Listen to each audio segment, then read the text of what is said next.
Big American cities are known for being fast-paced. Modern restaurants pride themselves on serving up quick bites for people on the go. But in the South, life seems to move at a different and slower pace. The food here takes longer to prepare, the portions are bigger. All this extra time at the dinner table has created a strong community here in the South. Each dish crafted with time, love and attention. Today we learn about the community surrounding the food, here in Charlotte, North Carolina.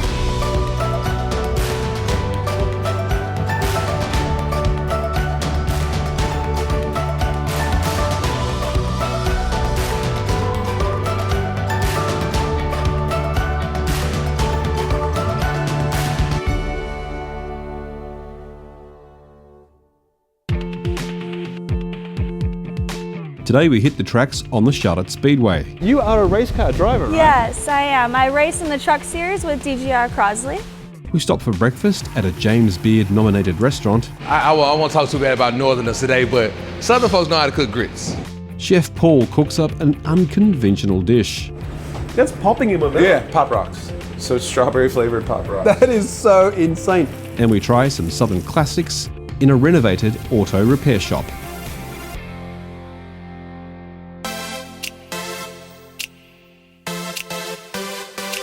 Our journey begins at the Charlotte Speedway. Here racing is more than just a sport. On race days, fans will spend the entire day at the Speedway, and some even camp through the night. And for athletes like Natalie Decker, it's this love for racing culture that makes NASCAR so irresistible. Well, you know, you're just such a role model for girls. You know, this has been such a male-dominated sport for so long. Yeah. Girls like you are coming up here and they're making a big difference. So, you know, it's just fantastic. It is. It's really wonderful to now look back where I started racing in go-karts and short track racing from the Midwest, to look back and see how many more females there are racing. Mm-hmm. And I'll get messages on social media saying, like, you inspired me to race, like, thank you so much, like, now look at what I'm doing. And it feels so good to hear those stories, because when I was doing that, there wasn't very many females. Yeah. There was quite a few, because there was Danica, and she really paved the way for women in racing, and now I hope I can come in and do more and show more and get more females in.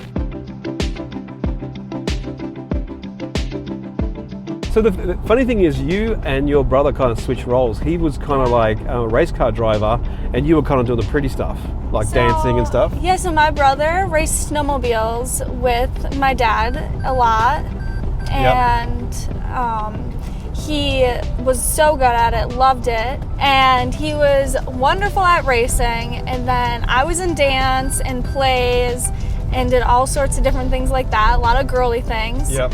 And then all of a sudden I was like, Dad, you know what? I want to race. I want to be a NASCAR one day. What do I need to do that? And I saw a go-kart race, and I was like, ooh, that's what I can do. Can I please have a go-kart? I was probably about 7 years old. Yeah. And that's when my brother was getting out of racing, and I started to get into it. And he's modeling now, and right? now he's a model and lives in California, and yeah, he's doing wonderful things. So we completely switched roles. Yeah. Doug, tailgating. Tell us about, for people who don't know what tailgating is, it's such a massive culture here. The food, the camaraderie is fantastic. Well, tailgating and racing starts way before we ever drop a green flag to start the race. If you go to any track, especially if it's a night race, there are people tailgating at 7 o'clock in the morning, or they spent the night before and they're up. You know, we have a lot of campers. I mean, at some racetracks, 25% of the people that are in the stands are camping in their motor coaches or their tents or whatever right around it. But it's a huge gathering, and it's a lot of camaraderie. And there are people that have been coming here that want a specific space because they've made friends with the people that camp beside them. And they swap recipes, and, you know, it's very family oriented. So tailgating is pretty big here. I mean, you've been out there and done a bit of that yourself, I imagine. Yeah, tailgating is huge, and the fans love it. They get to come here early and grill out food, and it's like a pre-party before the race. They're celebrating, you know, that there's going to be a great race. And it's so big, you can come in your truck, you can come in your car, you can come in a camper, and you just all hang out and have a good time and celebrate being here and watching the race. Whether it's grilling in the car park lot or dining at the Speedway, food is essential to race culture here in Charlotte. Okay, let's talk us through chicken and waffles. Fairly new incarnation. I know people in the South have been eating this for a long time, but in about the last 10 years, chicken and waffles has become a huge item, It's really especially healthy. for brunch. Yeah, really healthy for you. Oh yeah, absolutely. I mean, they took the calories out of this before it got onto our plate. Thank God, other's we'd be having like a heart attack. Yeah, we need to be out walking on the track right now instead of looking at it. Instead of driving around it, we gotta walk it. But the taste makes it worth it. So we've got some salmon, which is kind of a real healthy kind of. Yeah, that's more like my diet for a race car driver right there, not the. Do you have to watch your diet for race car driving? Oh yeah. Okay. Gotta watch what you eat. My trainer and everyone, they always tell me, if you don't put the right fuel in your race car, is it gonna run good? And I'm like, no. And they're like, well, you better put the right fuel in your body. For Natalie, eating clean is essential for maintaining a quick mind when she's on the track. So right now we're on pit road. Okay. So you'll be driving on pit road, and then if this is your pit stall, you like pull in, Okay. stop, Yep. 4 tires. Really? They drop the clutch, go. Wow. Oh my gosh. That is so cool. Okay, so this is Catfish, right? Exactly. And there's a story behind why the Speedway Club, which is a fine dining restaurant, serves a staple like catfish. Our founder, Bruton Smith, it's one of his favorite dishes, and any chef that's been here has to have catfish at the ready. So if Bruton shows up unexpectedly, there's a plate of it, comes out really quick. Well, because you said that, I want to try that real quick. I mean, let's have a look here. Oh, this looks good. So this is obviously fried with a really nice kind of panko breadcrumbs, I think. Oh, it's breaded and then fried, and then pretty much the way it would be done anywhere. Oh wow, that's really good. Why do you love it out here? What is it about racing that drives you? I love it because if you can imagine right now going 180 miles an hour Yeah. with a car in front of you, a car behind you, and a car alongside of you, Wow.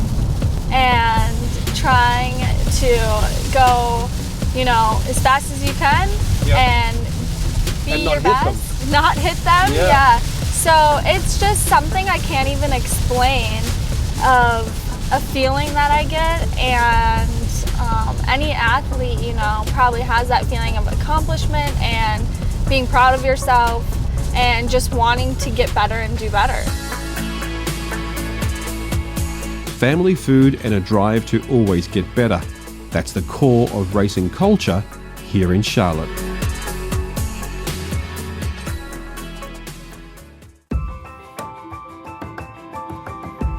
Outside the racetrack, the pace here is pretty slow, but it's the extra time and attention that makes home-cooked meals so good. We're not having barbecue right now. No, we're not. We're having breakfast. Yeah. And a place called the Yolk, which is so perfectly named. Yes. We always like to look at stuff and try to figure out how we can make it our own, but always through a southern lens. So we're trying to do that with breakfast. So Greg Collier started the Yolk down in Rock Hill in South Carolina several years ago, and really that's kind of what brought him to attention here in the Charlotte area. He became really well known for his traditional Southern style cuisine. He was recently nominated for a James Beard Award. Are you kidding me? Yeah, Charlotte's first African-American semifinalist in the James Beard Award. Last year, earlier this year, I was nominated for a James Beard Award for Best Chef Southeast. When I tell you, I'm still surprised about it. For so many chefs, that's the Oscars when it comes to food world here in America. So for me, it was just it's just one of those things that I wasn't expecting. I didn't feel like I had done the work for it yet necessarily, but when I got it, it was extremely shocking, a huge honor to know that hopefully the chefs that came before me who might not have been able to have a platform can take joy from me having a platform for them. And I hope I do right by what they taught me. Well, I'm looking forward to trying some of his food. What are we having? We're gonna have shrimp and grits. So with the shrimp and grits, we actually use a jerk sauce. and smoked Gouda cheese versus the traditional cheddar, and then top it with that scallion pesto again. And then we're also going to be doing the mojo hash, which is root vegetables, fried egg, a little bit of a pesto on top of it. Hang on, pesto. Yes. Pesto is so not Southern. It's a little bit of a fusion. Okay. I'm a Southern cook, and I always kind of want to do Southern things, Southern thought processes, but we always like to do stuff with a little bit of a contemporary flair. Okay, grits. So what's grits made from? So it's made from corn. Okay. So it's just ground corn. This is going to be a stone ground grit, so it'll be a little bit larger grains. Okay, great. And I'm sure he's put all sorts of cream and cheesy goodness in there. That's how you make them tasty. Well, do you know what? Before I even taste the shrimp, I want to really try these grits without any cheese. Yeah. Oh wow, they're good. Yeah. So good grits, you can put your spoon in there and they pretty much stand up, right? I mean, pretty much that's the goal. If they're too loose and watery, they're not going to be any good. You know, instant grits, that's not the thing. No go. Southern folks know how to cook grits. So one thing about the South, and everybody's like the South is slow. It's not that we're slow, we just like to take our time and do things as best as we can do them. But it's the same thing with grits. A lot of people cook grits and it's like 10, 15 minutes. We take 2 hours to cook our grits. We actually make a roasted corn stock to cook the grits in. So it kind of intensifies that grit flavor. All right, let me try some of the shrimp here with some of the barbecue sauce on top. Oh, wow. That's really sweet. Yeah. And I bet you that sauce would be made by him. Oh, definitely. Yeah. Wow.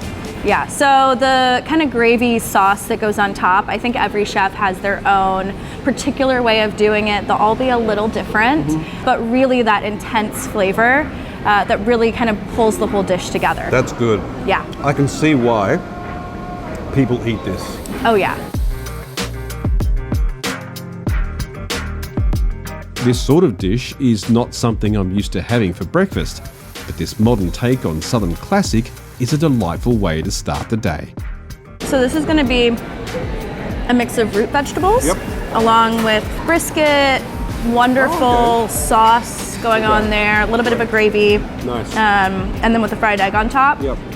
It's perfect. You know, I'm kind of getting the feel that this is kind of like luxury Southern food. A little bit, even though it's served out of a market. Like the pesto, just to me, just sets it off. Well, it's all about taking these traditional ingredients, traditional recipes, and maybe modernizing them a little bit. Yeah. But I think one thing that Greg always tries to do is stay true to the core of the recipe. So while he might throw a little bit of pesto on top just to kind of increase the flavor profile, I love that. you know, he's really paying homage to the traditional foodways of the South, and the wonderful farmers and producers we have here. Southern favourites with a twist. The Yolk is setting trends for chefs here in the South.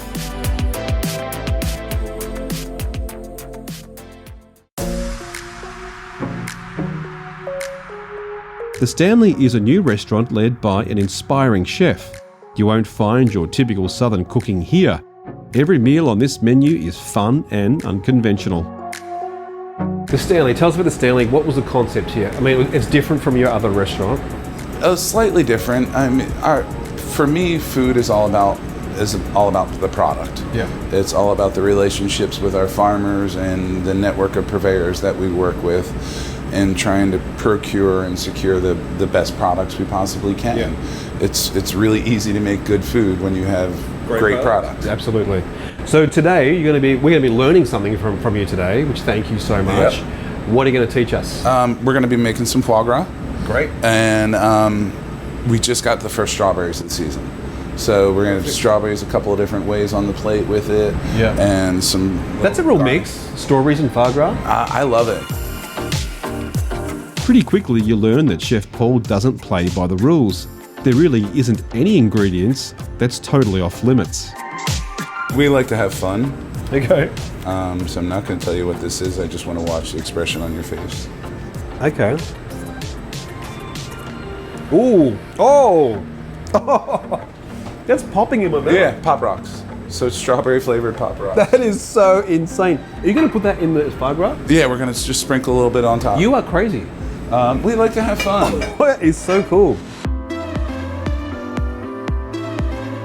I was definitely not expecting to have Pop Rocks for dinner. But if this James Beard Award-nominated chef says it's a good idea, well, I think it's worth a try. James Beard Award nominated twice. Twice. What yeah. was it like the first time you got nominated? The first time it was crazy. I had no expectations for winning. It was a rainy day. I took my youngest son to school, went home, went back to bed, and it was like, and woke up an hour or so later. My phone was going ballistic. I had all these text messages, and my good friend Joe Kindred, who's also here in town, called me and he was like, dude, you made long list. And I was like, what? And he's like, you made long list. And I was like, no way. And looked at my phone and saw all the texts and went and looked it up, and and it was really cool. I mean, chefs work so hard. I mean, you guys are working, the hours you work are crazy. Yeah, they really are. I mean, I have so much respect for you guys. When you get an award like this, it's like, it's worth it. No, it puts a bigger target on your back. Well, also, it does make life more difficult for you because the people who come here now, the expectations are so much greater. Has it been a big difference? Not really, knock on wood. Thankfully, since we opened just about a year ago, we've been busy. Great. It's no surprise that the Stanley has been so busy.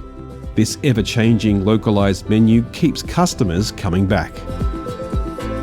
So we started off with some fresh strawberries and caramelized those in some brown sugar. Yeah, and they're fresh. They're not fresh. Yeah. Oh yeah, great. And caramelized those in some brown sugar. Yeah. Added some vinegar, cooked that down, finished it off with a little bit of chicken stock. Just smells so good already. The big thing for us is always about the presentation. When I studied in France, it was pounded into my head that you eat here and then here and then here. Wow. That makes a lot of sense. How long did you spend in France? About 6 months. Yeah. Somebody once said to me recently, if you want to be a great chef, you should learn how to cook in Italy, learn how to present it in France, and then come and serve it here in America. Yeah.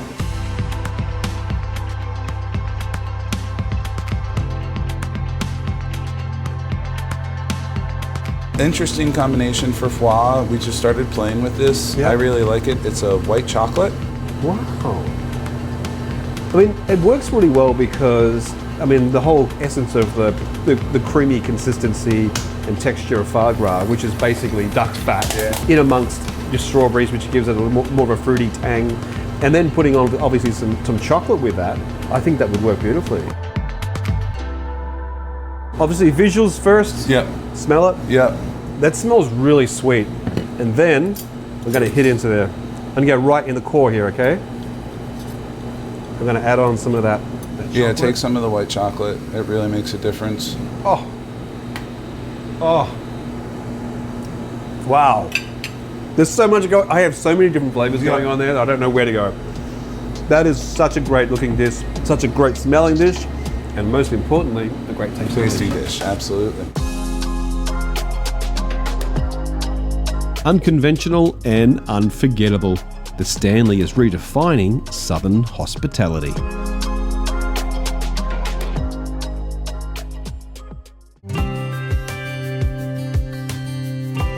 What was once an abandoned building on a forgotten lot, this restaurant has become a local hotspot, focused on creating a community through food.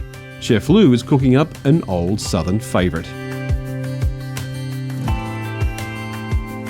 So this used to be an old gas station, and then it was a tyre shop. Yeah, so this entire neighborhood is really kind of coming together. It's an historic community here in Charlotte, and recently there's been kind of an influx of some more retail spaces, restaurants, that kind of thing. Well, when we got it, it was at least closed down for 10, 15 years. They had screens on the outside.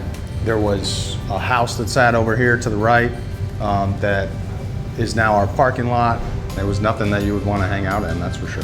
I love what he's done here. I mean, what do you do? What do you do with an old gas station? I mean, you kind of keep the character a little bit. Yeah, right? definitely. This is just so cool. I love what he's done with, with the decor, and he's got some elements of the of a Texaco gas station. Yeah. The barbecue's a lot tastier than the tires were. One thing that sat with me with barbecue was the community it builds and the family that it builds. Community. It's the foundation of Southern cooking. These big portions and strong flavours are meant to be shared. But depending on where you travel, you could get something totally different. So tell us about barbecue. I mean, this is the thing about the South. Pretty much the northern part of the country, they don't really have a barbecue as such. But there's something about, this region of America where everyone has their barbecue, right? Definitely, and it's super, super specific to the area you're in. Like a city, even.